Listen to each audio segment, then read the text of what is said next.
I'm Bob Johnston. I'm the Managing Director of Keltbray Decommissioning. We're a division of Keltbray that specialises in highly regulated industry and specialist demolitions such as explosives. There are 8 cooling towers, 5 of which are coming down. They're 114 metres tall, the cooling towers. These are hyperbolic cooling towers. It's a stress skin design, and what we wanted to do was disrupt the shell, and the shell therefore collapses in on itself, and 90% of the shell lands within its own footprint.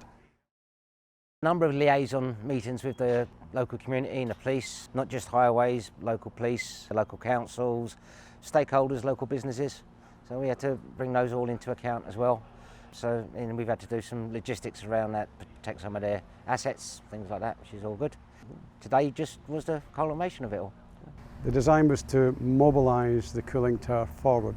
So once we get things moving, we can be sure nothing is going to come back the way and give us a problem.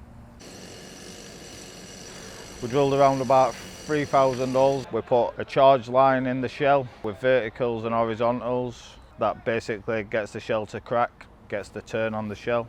And then we've got so many pairs of legs which we blew, which got the actual drop, which made the structure collapse. And the design is really based on what we wish to do to these 2 cooling towers. So we've trialled it on a cooling tower that's not in a critical location, and we're proving the design today. So we'll then move forward and use that design for the 2 that are in a critical position. In regards with protection, we put chain link fencing and geotextile around the legs.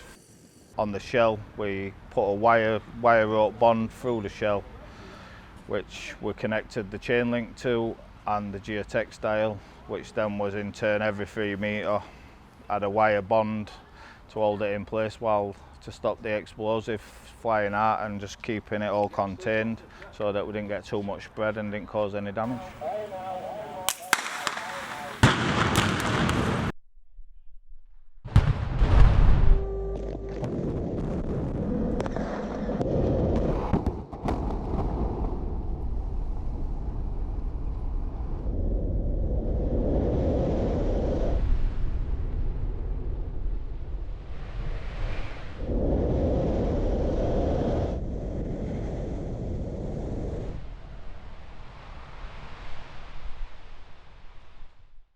Today's gone well for us.